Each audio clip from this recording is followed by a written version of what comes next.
அடுத்த கேள்வி பார்க்கலாம். இது வந்து டிஎன்பிசி குரூப் 2 2025 கேட்ட ஒரு கொஸ்டின். என்ன கொடுத்திருக்காங்க? P என்பவர் Q ஐ விட பெரியவர், R என்பவர் Q ஐ விட பெரியவர் ஆனால் P ஐ விட சிறியவர், S என்பவர் P ஐ விட பெரியவர் ஆனால் T ஐ விட சிறியவர். இதில் யார் மிக சிறியவர் அப்படின்னு சொல்லி கேட்டிருக்காங்க. இப்ப ஃபர்ஸ்ட் என்னது? முதல்ல பெரியவர் அப்படின்னு சொல்லியிருக்காங்க, அதுக்கு அடுத்து சிறியவர் அப்படின்னு சொல்லியிருக்காங்க.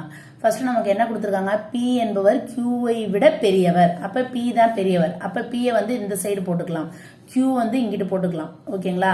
P என்பவர் இப்ப நம்ம சொல்லி பார்க்கணும். P என்பவர் Q ஐ விட பெரியவர். கரெக்டா இருக்கு ஃபர்ஸ்ட் இது. செகண்ட் இது என்னது? R என்பவர் Q ஐ விட பெரியவர். ஆறுங்கிறவர் யாரு? Q ஐ விட பெரியவர்னா இங்கிட்டு வரணும், ஆனால் P ஐ விட சிறியவர். கரெக்டா வருதுங்களா? ஆறுங்கிறவங்கள இங்க போட்டு பார்த்தேன் அப்படின்னம்னா R என்பவர் Q ஐ விட Q ஐ விட பெரியவர். Q வந்து சிறியவர், அவங்களை விட பெரியவர் இவங்க 6, ஆனால் P ஐ விட சிறியவர். இந்த சைடு இருக்கிறவங்க வந்து சிறியவர். கரெக்டா வருது செகண்ட் இது.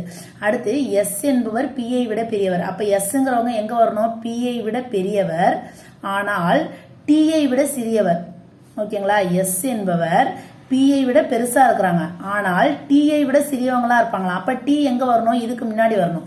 அப்ப இந்த இதை சொல்லி பாருங்க, இது கரெக்டான வருது பாருங்க.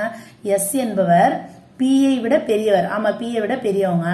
T ஐ விட சிறியவர். T ஐ விட சிறியவர் இங்கிட்டு வர்றாங்க.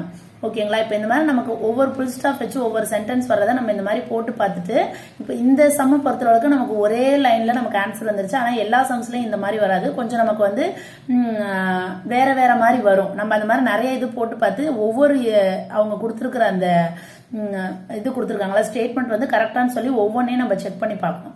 இப்போ இந்த ஃபர்ஸ்ட்ல இருந்து செக் பண்ணி பாருங்களேன். P என்பவர் Q ஐ விட பெரியவர். P வந்து Q ஐ விட பெரியவர். ஆமா. R என்பவர் Q ஐ விட பெரியவர் ஆனால் P ஐ விட சிறியவர். R வந்து Q ஐ விட பெரியவங்களா இருக்காங்க, ஆனால் P ஐ விட சின்னவங்களா இருக்காங்க. கரெக்ட். அடுத்து S என்பவர் P ஐ விட பெரியவர் ஆனால் T ஐ விட சிறியவர். S என்பவர் P ஐ விட பெரியவங்க ஆனால் T ஐ விட சின்னவங்க. இந்த மாதிரி நம்ம கொடுத்துருக்கிற ஸ்டேட்மெண்ட் எல்லாம் கரெக்டானு சொல்லிட்டு திருப்பி அகைன் ஒரு வாட்டி செக் பண்ணிக்கோங்க. இதெல்லாம் ரொம்ப ஈஸின்னு நினைப்போம், ஆனா இதுல தான் நமக்கு வந்து ஈஸியா வந்து 1 மார்க் 2 மார்க் இந்த மாதிரி நிறைய மார்க் வந்து நம்ம லூஸ் பண்ணிடுவோம். அதனால கொஞ்சம் டைம் எடுத்தாவது இதெல்லாம் வந்து பண்ணிக்கோங்க. தெரிஞ்சே நம்ம எந்த கேள்வியும் வந்து தப்பு பண்ணிடக்கூடாது. அப்ப இருக்கிறதுலே பெரியவங்க இவங்க தான், இருக்கிறதுலே சின்னவங்க இவங்க தான். நமக்கு இதுல கேள்வி கேட்டிருக்கவங்க யாரு? மிகச்சிறியவர் யாருன்னு சொல்லி கேட்டிருக்காங்க. அப்ப மிகச்சிறியவர் யாரு? Q. ஓகேங்களா? அதன் பிரகாரம் நமக்கு வந்து ஆப்ஷன் C ல வந்து Q இருக்கு. இதுதான் வந்து கரெக்டான ஆன்சர். ஓகேங்களா? அடுத்த ஒரு வீடியோல பார்க்கலாம்.